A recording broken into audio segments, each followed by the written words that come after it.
My name is Laurie Edmiston. I'm the Executive Director of CATIE, and before I turn it over to the Learning Institute community scholars, I just want to draw people's awareness to the U equals U pamphlet that everybody had in their delegate kit. CATIE has signed on to this. I think this is a very important message that we need to get out. And I'm going to turn it over to Bruce Richmond, who has 2 minutes to talk about the Prevention Access Campaign.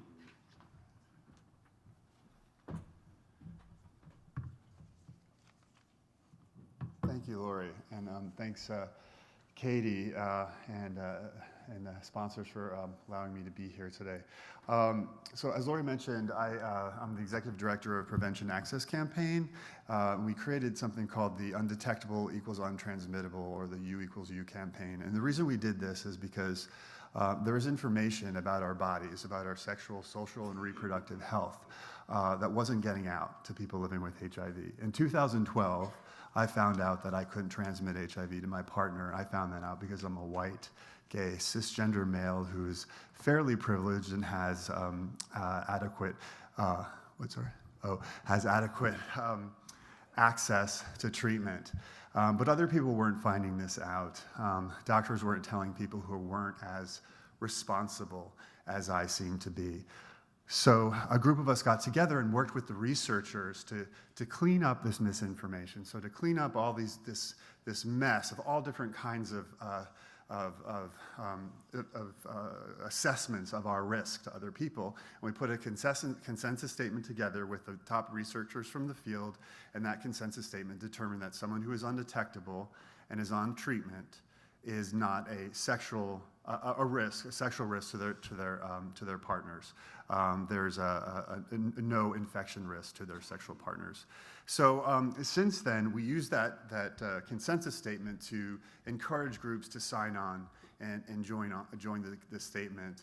I always say that we grew up in the United States. We were sort of to about 2 or 3 years old as a little infant, and then we really became an adult in Canada when CATIE signed on. The campaign went international, and then ICASO signed on, and IAS. And as you can see over here, there's IAS has made a statement: undetectable is untransmittable. AIDS map. Scientific evidence is clear.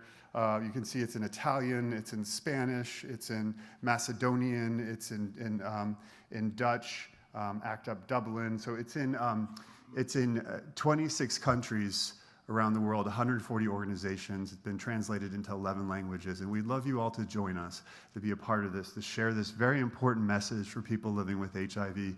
We could go on about why it's important, but my time is up. So please join us. Go to u=u.org, and you can learn more about the organization and the campaign, and sign on and learn how to support it and share this incredibly important message. Thank you. Thank you very much, Bruce. And my name's Michael Bailey, and I'm from CATIE. And for several years, we've been holding a community rapporteur session with CAHR. And we invite, perhaps there were 20 people this year, from different communities, with different ideas, with different backgrounds. And after the day's over at CAHR, we get together and we discuss what was important, the gaps that were there, and we put together this presentation. So this year we have 4 short presentations. Our first presentation is from our Indigenous rapporteurs, and we have 5 of the 6 people who are here this year. So we have Colt, Jennifer, Sandy, Paula, and Winnie. And I'm going to invite them to come up and tell us what their impressions were of CAHR, that filter from Indigenous populations. So come up, guys.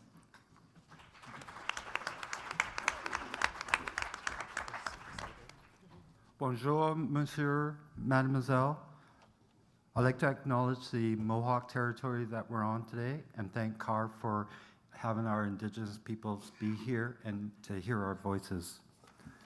One of the recommendations was truth and reconciliation. That research should be at the forefront.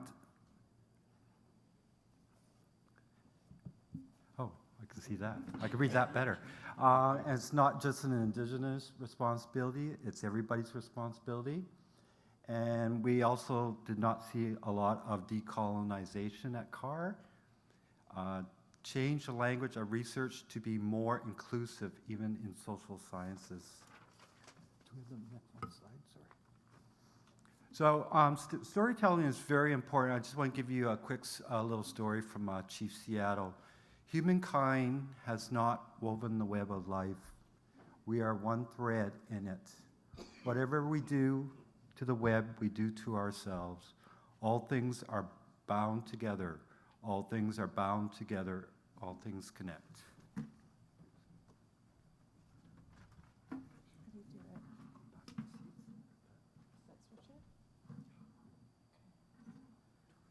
Hey everyone, my name is Jennifer Lavalley. I have a lot to put into the slides, so I'm quickly going to talk about cultural safety and care. So 2 things about how we saw cultural safety represented at the conference, and then also how that translates into the healthcare systems. So I think it goes without saying that historically the movement has not included most marginalized and racialized voices, and has definitely left out Indigenous people. So I guess we want to see like more Indigenous content embedded throughout the whole conference, including representation of elders throughout the entire conference. So from the beginning to finish, and have them accessible to people for opportunities to engage in ceremony. So smudging, even just like a debrief with an elder at the end of a session, and how this actually connects to frontline practice in policymaking. And also in like the smaller sessions that we were involved in, we kind of talked about how to make those spaces more safe and accountable. And that actually means prioritizing racialized and Indigenous voices in those spaces through, I guess, like community agreements, and just having people understand that we actually have to put those people at the center of all conversations. And another one quickly, so where we have housing, there was a session that one of our folks went to, but she's not here, so I'm gonna read something that she took away about how cultural safety has been embedded into practice. So she put the concept of housing development should include the Indigenous approach that embraces decolonizing, self-determination, and non-hierarchical government models, and the importance of making space for ceremonial practices and culture traditions that connect to a sense of identity, holistic healing, and home. The home should be made to accommodate these practices to build respect for other tenants, including soundproofing, ventilation, for smudging and stuff. So that's kind of how cultural safety can be translated into actual healthcare systems, including housing. And I just want to make a quick point that cultural safety will never be achieved without anti-racism work. And so I would like to see, and I guess we would like to see anti-racism actually embedded in the conference and how it actually can be embedded into practice and policy. Yeah, that's it.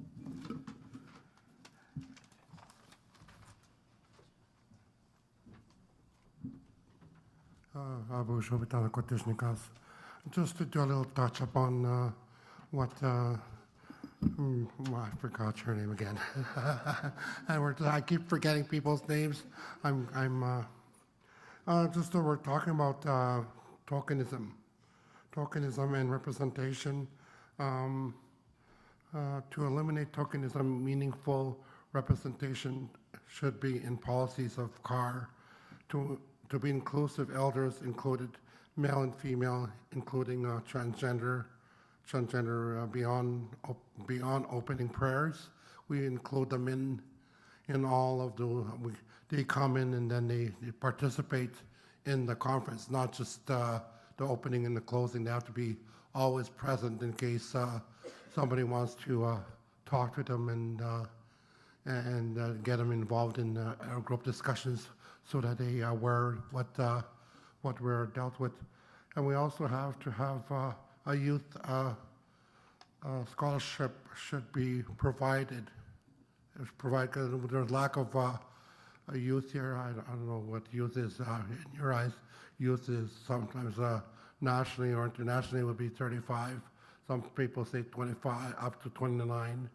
But yeah, just to that representation needs to be here, including transgender folks needs to be here as well. Thank you. Miigwech. I just want to quickly add to the youth representation. We always say youth are our leaders, youth are our future, and we need to include them in our work that we're doing and show them that the great work that's happening, and also bring awareness to the information we want to share. And the youth could go back to their peers and give that information to their peers. So, hi everyone, my name is Cole Burrows. I'm an Anishinaabe, and exiting this conference, I recognize that there's a need for more Indigenous-centered research. And for me, this encompasses a push for building capacity for Indigenous peoples and Indigenous communities within research. And it means centering the needs and health concerns of Indigenous peoples. And although some of the research at this conference has touched on Indigenous issues, there's still a gap and a lack of Indigenous presence here at CAHR, and as well as within health research. So I think this speaks to a greater systemic issue and is reflective of one of the recurring themes at this conference. So leaving no one behind. What does that actually mean for HIV research? Does it mean prioritizing the voices of white, gay, cisgendered men? No, I do not think it does. I think it expands and means the inclusion of all marginalized people. Excuse me. And there's a need for prioritizing the needs of Black people, Indigenous people, trans people, and other people of color.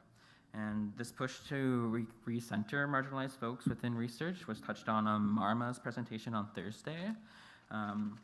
And she highlighted the need for research that is led by and for Indigenous people. This is because there's a lack of epidemiological data on Indigenous folks, and until we begin to engage and include all members of our community, there's still going to be this disconnect of leaving our most marginalized people behind. So, thank you.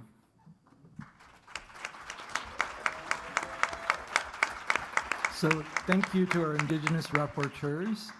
Next, we'll have Michael Liddell from the Canadian Positive Peoples Network and AIRN, who's going to briefly go over a couple of the plenaries, two of the plenaries in the basic and clinical sciences tracks.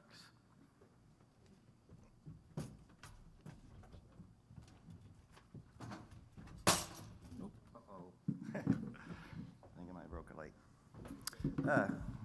Good afternoon. I covered the two sessions in the basic and clinical sciences. And I'll just start off with our first slide there. Basic science can be difficult to understand, but it does allow for PHAs to have a better idea of what's going on in their bodies and to make more informed decisions about their health. There is a lot of interesting basic science research happening at the moment. People are engaged and looking for solutions in innovative and novel ways. In particular, inflammation and genetic therapy were a big theme at this conference. The basic science plenary brought us recent advances in genetic therapy research, specifically the CASPR-CAHR. The HIV-1 retrovirus can be effectively controlled by antiretrovirus therapy, or ART. However, this is a lifelong endeavor that we have to take pills for the rest of our natural life. So we do need alternative strategies to target and eradicate HIV. The more durable gene therapy is promising. Dr. Ben Burkhardt of the University of Amsterdam presented evidence from recent studies using CRISPR-Cas. Now, CRISPR-Cas works in two ways when it specifically attacks the HIV-1 DNA. First of all, it uses gRNA, which is guide RNA, to find the right spot on the DNA of the virus. And then an enzyme called Cas9 acts like a pair of scissors and cuts the DNA at a specific location and then inserts a new DNA sequence. This promising approach then accurately and precisely edits the DNA sequence. So gene therapy can be used as a tool in a functional cure for HIV. And Dr. Burkhardt's presentation has shown how CRISPR-Cas can inhibit the human virus. And he has demonstrated for the first time that the HIV-infected cultures can effectively be sterilized. And the next, so my slides are out of order there. That seems, okay. Is that right? That's not the right slide. This is the last slide. Oh, okay. I'll have to go back to that one, I guess. Okay. The next session that I covered was by Dr. Peter Hart, called Inflammation and Aging in Treating HIV Infection. Those with HIV with access to antiretroviral therapy do have an increased life expectancy, but they are still at higher risk of morbidity and mortality, i.e. sickness and death, especially from non-HIV complications typically associated with aging. Now, a Danish cohort study has shown us that PHAs still have a life expectancy 9 years less than those without HIV, and other studies have shown that to be more about 5 years. So there's still an issue. In the presence of immune markers, Li6 and D-dimer, have predicted the severity of inflammation, but this may not be reflected in CD4 counts. By using 2 species of monkeys, the Sudi mangabe and the Rhesus macabre monkeys, both have accelerated viral replication, but the Rhesus monkey, with the presence of immune markers, advances to full-blown CIV. That's the simian immunodeficiency disorder, and it develops it quite rapidly. By starting treatment early, this does not normalize immune activation. Low CD4 NADR, or the lowest CD4 levels, predict level immune activation to an extent, and it does reduce life expectancy. CMV, or cytomegalovirus, has been linked to increased immune activation.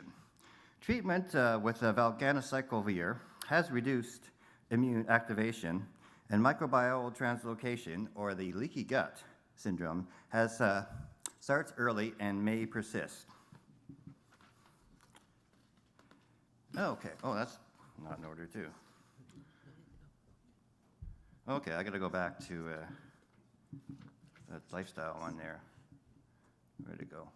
Okay, lifestyle factors are associated with immune activation. Lifestyle factors and antiretroviral therapy toxicities do play a role in abnormal immune activation, and inflammation does play a role with those with undetectable viral load. Now, natural agent and accelerated agent are not the same thing. However, lifestyle factors do affect immune activation. As we know, negative factors, smoking, high alcohol, or crystal meth use, and things like that, obesity, do increase immune activation, while moderate exercise and the use of statins, or anti-cholesterol drugs, do decrease. And I think that's it. Yeah. Thank you.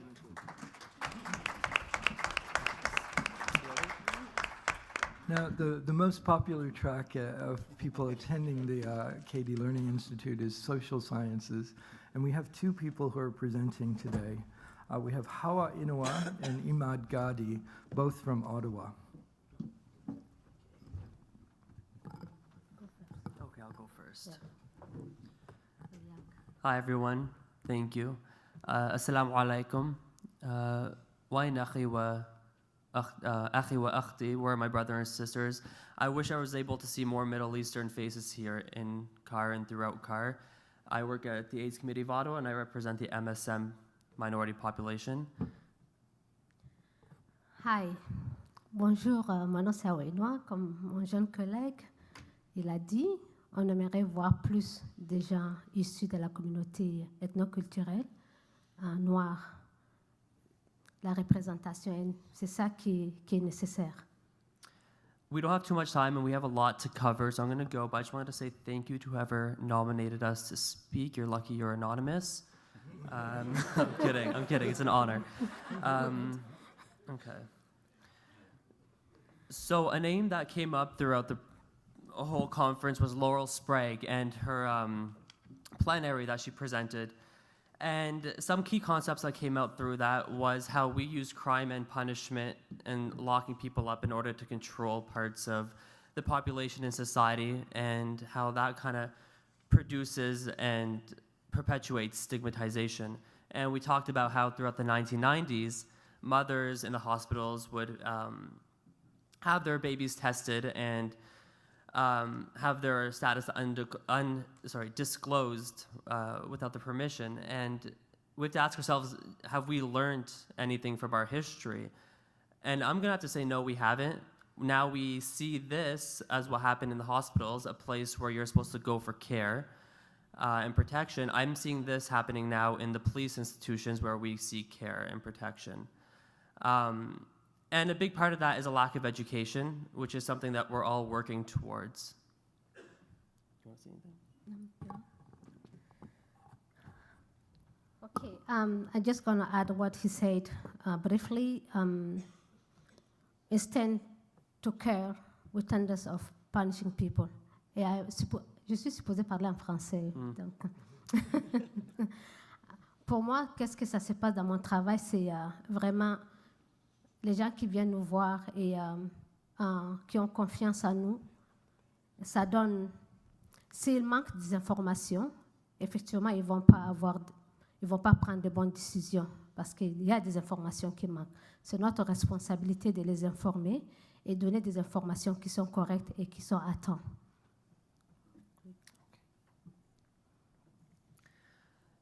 I was really happy to see a lot of presentations on Indigenous health, and some things that stood out to me was two-eyed viewing, the mixture of the Western perspective with Indigenous perspective, and creating that culturally appropriate way of looking and providing solutions to issues. And how storytelling is a huge part, and we saw some beautiful artwork and how children were placed at the zenith of the solution because they are the leaders of the movement and they are the ones who are learning. We might not think they're learning when they're around us, but they're the ones who are going to be pushing us forward. Juste, je vais ajouter par rapport à ce que on avait la présentation sur la famille, l'approche familiale. On a toujours parlé de qu'est-ce qu'on va faire. On nous dit qu'est-ce qu'on va faire des enfants, qu'est-ce qu'on va faire des enfants. L'approche familiale, c'est ça. Et voilà des recherches qui a confirmé ce qu'on a toujours dit oralement. Donc on a quelque chose de tangente qui dit que oui, sans les enfants, la famille ne va pas fonctionner. Avec les enfants, on a une très bonne harmonie et c'est eux qui sont le futur, la génération future, et c'est eux qui vont être les dirigeants futurs du pays. Donc. Actually, I just want to touch one more point with this. It kind of brought me back to my roots when we spoke about Western homes and how our cultures are extremely similar, and how when I was speaking about that after, very family-centered, oriented. Back in Lebanon, for example, the homes are intergenerational, so we have our grandparents, our parents, our children in one roof. And I kind of lose sight as to how important family can be, and it was really nice to see this brought up throughout the presentation and how much of a power and influence that family is. Donc, j'espère que dans toutes les étapes de notre travail, l'approche familiale doit être implémentée. During a lunchtime, there was an action, the moratorium on HIV non-disclosure prosecutions, and that really grounded me as to how and what we're working towards. Okay, thank you. It was good to see it from a frontline perspective. They are the voices that we hear and that we should be hearing from the most, as they are the ones that have been affected. Okay, et j'encourage ça. Je pense qu'on ne devait pas criminaliser les gens vivant avec le VIH. On doit criminaliser le VIH et les lois qui criminalisent les personnes vivant avec le VIH. An experience of gay and bisexual men. One of the things I've seen and that I've seen in my community is the discrepancy between the law and the advancements of science that allowed us to, finally say you equals you. Because the idea of safe sex is very ambiguous these days in the law. It hasn't been updated with the use of PrEP. So exactly what does it mean, safe sex? And with the U equals U, a lot of people aren't able to connect the two. So I get a lot of questions as what does undetectable actually really mean? And it's just a very ambiguous word that people are kind of still scared to use. Do you have anything to say? I think you already said it. I said, okay. Yeah, let's move on. Yeah, so as it says, PrEP enables people to feel liberated, though also engenders certain forms of stigma. And this kind of leads into more a neoliberalism view where, as Hawa has mentioned before we were speaking, people now, it's seen as your health is your health, but it's very individualized, where, you know, the HIV movement should be bringing people together and we care for each other. Did you want to talk about Yeah. this? Et also, on sait que PrEP, c'est un autre outil de prévention, mais ça crée aussi les stigmatisations pour les gens qui utilisent. Donc, on doit laisser les gens à faire leur choix. Et en plus de ça, on a le manque à l'accès. Ce n'est pas quelque chose qui est vraiment abordable pour les gens qui n'ont pas d'assurance, même si ça est là. Et en plus de ça, je vais parler juste... PrEP, c'est vraiment un autre outil, comme tous les autres outils qu'on a sur le marché. Et en plus de ça, l'accès au traitement qui n'est pas abordable en Ontario et en plus au Canada. Et ça fait, des fois, ça crée un peu de conflits moraux et on comprend les gens, mais l'information, ce n'est pas à nous de garder les informations, on doit donner les informations au monde, c'est à eux de faire leur choix. Et en plus de ça, le plus souvent, les gens rentrent dans... Comme à SEO, on a le testing le lundi, mais tu viens faire ton testing de VIH et d'autres maladies sexuellement transmissibles, mais il n'y a pas d'autres services. Donc, lorsque tu as le problème de santé mentale, la liste est longue comme 1 kilomètre, donc 6 mois, 1 an, à moins que tu aies une assurance privée. Donc ça, c'est ce que je veux juste mentionner. Yeah, and one more thing, I feel the current laws perpetuate stigma and they don't allow for sexual freedom, and as well as they contradict currently the U equals U science. So there really needs to be an update with the legislation, and there's a lot of work for legislators as well, because it should be a time for celebration, but I feel like that's holding us back.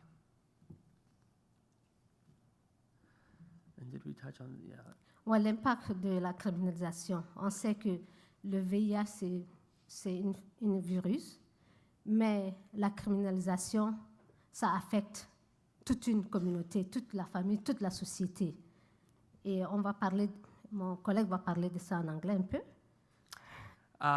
So it's really good to see us talk about public stuff about beyond public health impacts, the marginalization of women and the intersectionalities of different oppressions through the social determinants of health, for example. They're impacted more compared to other parts of the population. So, and for example, looking at a presentation about how some people chose not to have sex because of their HIV status, it's good to see research coming out on that, because that brings together and shows us different parts of the populations that haven't been studied or looked at before. La criminalisation vers les femmes est vraiment, c'est inhumain. Et surtout, encore, on va parler de gens de race noire et les autres ethnoculturels. La loi est très sévère lorsqu'il s'agit de ces communautés. Et on ne choisit pas de faire ou d'avoir un sexe, parce que certainement, il y a une barrière quelque part ou quelque chose qui a été imposé. Donc, et en plus de ça, l'impact, la madame avait parlé que la criminalisation a volé ma vie. Ça, c'est vraiment, ça fait mal. And we touched on neoliberal discourse. And just to wrap up, there's an ongoing lack of both among PHAs and service providers on literacy, on the limits of confidentiality and health records. So again, there is this separation between, I mean, you should be able to trust your health provider, but then with the barriers of the law, it's a little difficult to do that. Il ne faut pas vraiment perdre la vue que la criminalisation, la loi doit être, c'est une responsabilité partagée. Si toi, tu sors et tu prends ta santé à main, tu dois vraiment faire attention. Donc, si quelque chose arrive, c'est la responsabilité des deux adultes. Et en plus de ça, le discours néolibéral, on peut, maintenant, la science est bonne, tout est avancé, mais d'un côté, la criminalisation qui est là, qui punit sévèrement et qui emprisonne les gens. Donc, c'est un discours à double, je ne sais pas quoi dire là, à double intention, qui n'est pas, qui est contradictoire de la vie actuelle. And there we go. Thank you. Okay, respect.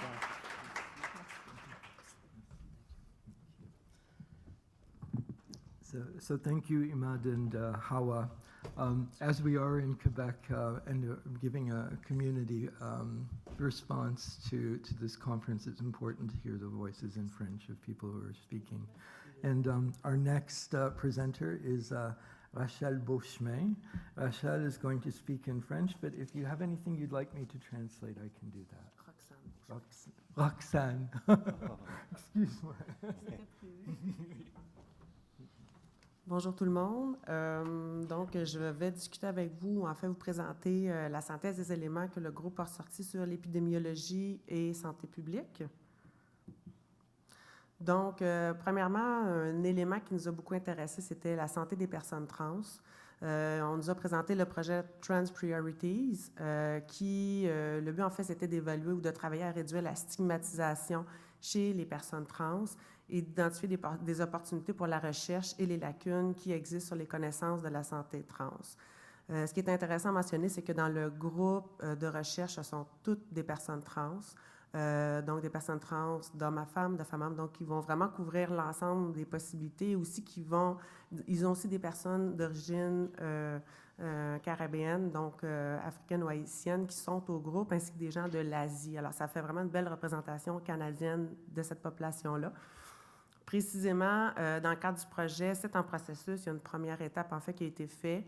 Et ce qui a déjà été identifié, c'est un besoin pour plus de recherche sur les interactions médicamenteuses puis les défis liés à l'isolement social de ces populations-là. Donc, c'est à poursuivre. Ce qui est aussi mentionné, c'est l'importance de la recherche par et pour la communauté trans, un peu comme ça a été mentionné plus tôt tantôt, l'importance d'intégrer les différentes populations avec lesquelles nous travaillons, puis ce sont les premières concernées, elles doivent être au centre de nos préoccupations. Puis, ce qui ressort aussi, c'est le manque de contenu portant sur la santé trans qui n'est pas assez abordé au niveau dans la recherche et ce qui est souvent absent. Un autre élément qui est ressorti beaucoup au niveau d'épidémio, santé publique, c'est toutes les perspectives sur la prévention. L'importance de développer le dépistage rapide et anonyme pour éviter des vagues de transmission du VIH. Et puis d'ailleurs, dans un des éléments, Bloomer-Brainer nous disait que the spread of HIV is driven by stigma, violence, criminalization and the absence of appropriate surveillance. Ça, c'est un élément qui est important pour nous. Il y a d'énormes lacunes au niveau du Canada. On sait que géographiquement, c'est très grand. Il y a vraiment un travail à faire, mais en même temps, il y a des belles stratégies qui ont été développées, entre autres, en Colombie-Britannique à cet effet-là. Un élément aussi qui nous a un peu qu'on voulait souligner avec vous, c'est la prévalence croissante chez les personnes ARSA, comme la syphilis et le VIH, et surtout chez ceux qui ont le VIH. Donc, on a une prévalence de 60 à 70 au niveau des personnes ARSA qui sont séropositifs. On a aussi parlé de la réinfection de l'hépatite C, donc on a couvert un peu des personnes davantage UDI. Quels sont les coûts associés à la réinfection? Et puis, la grande question, c'était, parce que souvent, les gens sont traités, ou des fois, ils ne le sont pas, compte tenu de leurs comportements sociaux, puis parce qu'il y a un risque de réinfection. Mais on n'a jamais évalué quel est le coût réel de ce risque-là, Puis, est-ce que ça ne vaut pas quand même la peine de traiter, même si on a un risque de réinfection sous-jacent? Ça serait intéressant de le savoir, que ce soit mieux évalué. On a aussi parlé du traitement et le counseling en santé mentale pour prévenir la réinfection. Ce qui ressortait, c'était que le traitement des dépendances et le soutien en santé mentale permet d'éviter une réinfection chez des personnes qui sont dépendantes aux substances. En ce qui a trait à la séance plénière sur le dépistage ITS et les cancers liés aux ITSS par le Dr. Raquel. Donc, là aussi, ce qui est intéressant, j'ai parlé un peu au niveau du dépistage, c'est d'avoir il y avait des modèles de services qui sont prometteurs, qui ont été développés, entre autres au BC, je l'ai mentionné tantôt, le Get Check Online. Donc, c'est une stratégie pour nous de dépistage qui peut rejoindre des personnes qui n'iront pas. L'autotest aussi, des rappels automatiques pour le dépistage. C'est intéressant pour des personnes qui sont organisées, indépendamment de quelle communauté elles proviennent. Par contre, pour toute personne qui est davantage désaffiliée ou vulnérable, pour nous, ça ne paraît pas des stratégies qui sont pertinentes, donc il faudrait peut-être faire un effort là-dessus. Facteurs de risque pour la syphilis chez les ARSA qui sont séropositifs, donc on a les personnes qui sont moins de 30 ans, qui proviennent des centres urbains, qui sont aussi hautement scolarisées, sont davantage à risque au niveau de la syphilis. Et ce qu'on a aussi noté, puis ce qui était mentionné, c'est qu'en matière de dépistage, traitement du cancer anal lié au VPH, il n'y a pas de ligne directrice. Potentiellement, il y en a qui vont s'en venir, mais ce n'est pas le cas encore. Pour nous, ça paraissait comme quelque chose d'important à développer. Perspective sur la santé pour les personnes ARSA. On a parlé de la PrEP tantôt, que c'est une stratégie pour nous qui apparaît très prometteuse. Il faut la promouvoir. Et aussi, mais ça fait partie de différentes stratégies de réduction des risques. Ce n'est pas unique, ça s'inscrit dans une amalgame, c'est vraiment par, en fait, la discussion avec les personnes concernées qui vont trouver les meilleures stratégies. Ce qu'on a aussi noté dans le cadre de la recherche, toujours Momentum, c'est que la consommation de cristal meth et la séroadaptation sont des prédicteurs de risque pour la syphilis chez les personnes qui sont séronégatives, donc ça tenir compte. Ce qu'on a aussi beaucoup aimé avec la présentation de Dr. Marie-Josée Brouillette, elle nous a présenté enfin un modèle, le modèle Wilson-Cleary, qui nous apparaît comme un modèle prometteur pour mesurer la qualité de vie des personnes. Puis ça, pour nous, en fait, c'est un élément qu'on a trouvé qui a manqué. Et là, je pense qu'après, je vais... Ouais. Donc, brièvement, bon, nous avons couvert épidémiologie, santé publique. On voyait souvent l'association santé publique comme des enjeux épidémiologiques de santé physique. Les enjeux de santé mentale n'étaient pas couverts, 2-3 fois mentionnés, mais aucune donnée réelle là-dessus. Pour nous, la santé publique apparaît comme pas juste des enjeux de santé physique, mais on parle de santé mentale, on parle d'amélioration de la qualité de vie. Ça, c'est un élément pour nous qui serait important à mettre de l'avant pour qu'il y ait de la recherche supplémentaire à cet effet-là. Aussi, les Premières Nations, on n'avait pas de données sur les Premières Nations. Qu'est-ce qui se passe avec elles? Qu'est-ce qui peut être travaillé? C'est quoi les constats? Elles étaient noyées dans les autres données qui étaient très axées sur les populations ARSA. Donc, Premières Nations absentes, personnes aussi désaffiliées en général absentes. La question des personnes utilisatrices de drogue par injection était abordée un tout petit peu. Ça manquait. Et on sait aussi qu'en même temps, dans les présentations qu'on a assistées, des présentations comme par exemple le projet sur les personnes trans, une autre présentation sur la violence vécue par les femmes séropositives ont été hyper appréciées des gens qui étaient présents. Et dans la salle, c'était souvent mentionné que ça manquait dans le cadre de l'actuelle conférence. Alors, ça serait intéressant de tenir compte de ça pour une amélioration de la qualité de vie réelle des personnes vivant avec le VIH, pas seulement demeurer sur les enjeux de santé physique, mais élargir, avoir une approche davantage holistique. Merci.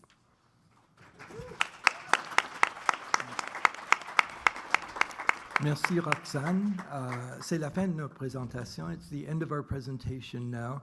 I just wanted to thank everybody who is part of the Learning Institute, and if you could stand up so we can see how many people were here to rapporteuring on this. At CATIE, the CATIE staff who are part of this were always really impressed and touched by the conversations and what we learned from you people. So thank you all.